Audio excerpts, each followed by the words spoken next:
Mastering the second conditional. Turning if into when. Hello, language learners. Welcome to another exciting journey of English grammar. Today, we're diving into the second conditional, a cornerstone of English language that can add depth and possibility to your conversations. Are you ready to turn if into when? Let's get started.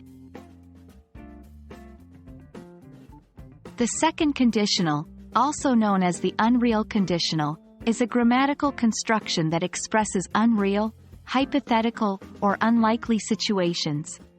It's all about what could happen under certain circumstances, but these circumstances are either impossible or unlikely to occur. This is the go-to conditional when we want to express hypothetical scenarios, dreams, and advice. It has a simple structure. If plus past simple tense, would plus base verb. For example, if I had $1 million, I would travel the world.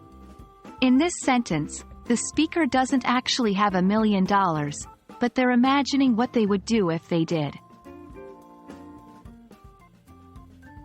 Creating sentences with the second conditional might seem daunting, but it's quite straightforward once you understand the structure. Let's take a closer look. 1. Start with if. This sets up the condition, the situation that's unreal or unlikely. 2. Use the past simple tense. Despite referring to the present or future, we use the past simple tense after if. Don't be fooled, we're not talking about the past. 3. Comma. Place a comma after the if clause to separate it from the result clause. 4. Would plus base verb. The result clause uses would or wouldn't for negative sentences, followed by the base form of the verb. Let's try an example. If I were a bird, I would fly to tropical islands. Note the use of were instead of was after I. That's a traditional rule when using the second conditional, although in informal English, many people use was. The second conditional isn't just for hypothetical situations, it's also a great way to offer advice or express regret. Consider this conversation. Person A, I'm always tired. Person B, if you went to bed earlier, you wouldn't be so tired. Here, person B is giving advice using the second conditional. For expressing regret, consider this. If I had studied harder, I would have passed the test.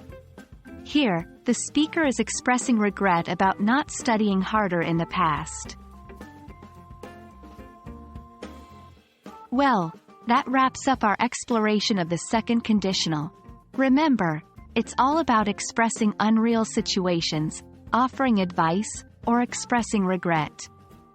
Next time you find yourself in an English conversation, try throwing in a second conditional statement and see the reaction. You might surprise your listeners and yourself.